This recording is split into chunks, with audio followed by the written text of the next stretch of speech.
Before you scroll past this video, you right there, I need you to hear me.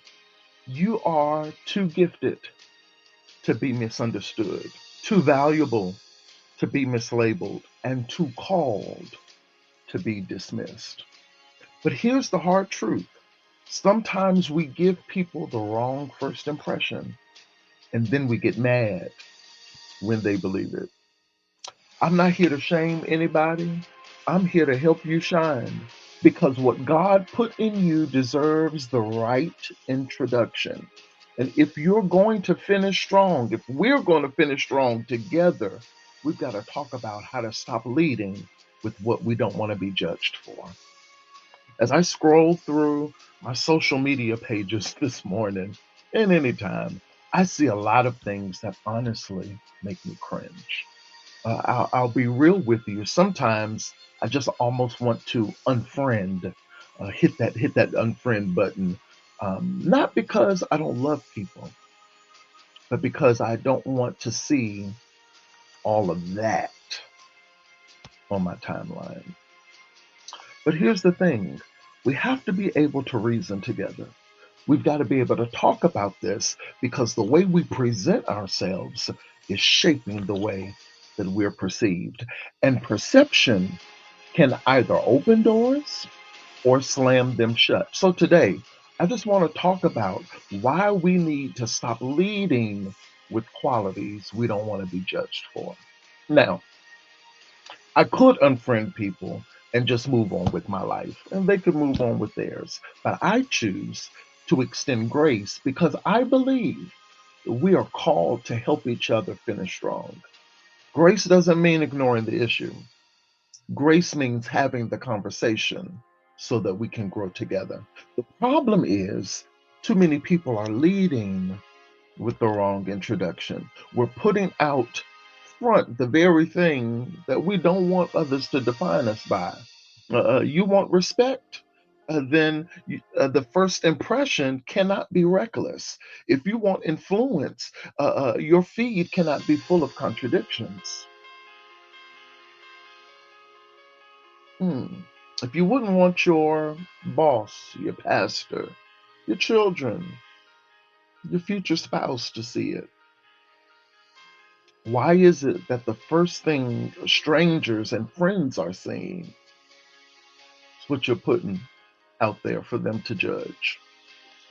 Social media isn't just a highlight reel, it's a public record of your character, your brand, and your values. I want you to hear this principle. I wrote it in my post earlier today.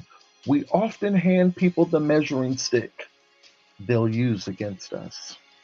If you introduce yourself as a class clown, don't get mad when they don't take you seriously. If you lead with your pain, don't be shocked when people always see you as the victim. If you present yourself as a flirt, don't get upset when they don't respect your boundaries. The Bible says in Proverbs 22 and 1, a good name is rather to be chosen than great riches. Your name, your reputation is currency, my friend. How you lead, how you post, how you present yourself is either adding value to that currency or devaluing it. This isn't just about avoiding embarrassment, it's about stewarding your destiny. Some of us have missed opportunities not because we're not gifted, but because we weren't careful about how we were introduced. Sometimes we were the ones who wrote our own introduction. Think about Joseph in the Bible. His gift was interpreting dreams, but he wasn't walking around bragging about his coat of many colors. His coat got him noticed, but it was his wisdom and integrity that elevated him. In the same way, your gift, your calling, your destiny will open doors for you, but your presentation determines whether you'll be able to stay in the room. So here, how do we lead with how we want to be remembered by? Here's 4 keys the Lord gave me. I'm gonna let you go. You got to, number one, you got to lead with excellence. If you want to be respected, put excellence on the forefront. Don't just post about grinding. Show the fruit of your grind. Number two, lead with vision. People follow clarity. Stop making your identity about what you survived and start making it about what you're going after. Number three, lead with integrity. You can't be um, one person online and another person in real life. That's just not, it's not sustainable. Whatever you present has to be consistent with what you live. And number four, lead with purpose. Every post should pass the filter. Does this align with the person I'm becoming? If not, delete it before you have to defend it. Now, let's talk grace real quick because I'm not here to bash anybody. I've posted things that I had to go back and delete. I've written letters that I just had to write to get them out of my system. They never got sent. I've said things at times that I wish I could take back. Grace says, I'll help you see it differently so you can do it differently. Grace says, I believe in your future more than I'm offended by your past. This is why I don't just unfollow and walk away. We're in this to finish strong together. But finishing strong means we've got to be honest about where we need to grow. Now, let me make this real for a moment. And I know at times my transparency will make some a little bit nervous, but recently, I was called into a meeting at the church about my attire, about the way I dress. Now, understand, if you know me, you know that my fashion sense is a part of who I am. It's not a gimmick, it's not a show, it's a part of how I carry myself. I believe excellence should be reflected in everything, even in how you present yourself physically. And so, in many charismatic churches, people dress up for church. They put on their best. That's where we get the term Sunday's best. But in this situation, my dressiness, what is celebrated many other places, was making some feel uncomfortable.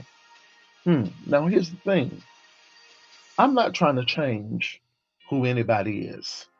That's not my job. That's between you and the God you serve. I'm willing to adjust my doing, but who I am is God's business. What I am doing is challenging you, just like I've had to challenge myself before, to evaluate what you do, why you do it, what message it sends before you even open your mouth. Because it's not just about what feels good to you, it's about whether it communicates the right message for your mission. And sometimes people will be uncomfortable, and that's okay. Not because you're wrong, but because your presence, your excellence, and your uniqueness challenges them to raise their own standard in some way. So here's my challenge to you today. I promised you I was going to let you go. I don't even really record or do anything on Tuesdays. I want you to scroll through your own feed today, and I want you to ask yourself, what story am I telling? What measuring stick am I handling people? Or handing my viewers. If it's not the story you want remembered, I want you to change it. Not tomorrow, not next week. I want you to do it today. Because at the end of the day, you have one name. You've got to protect it, present it well, and make sure that when people think of you, they they don't just think of what you posted. They think about your excellence, the vision, and the integrity that you live. Listen, I want you to lead well. I want us all to live well, and let's finish strong together. I love you. I really do. Otherwise, I wouldn't have even come live today. Have a great day. Let's finish strong together.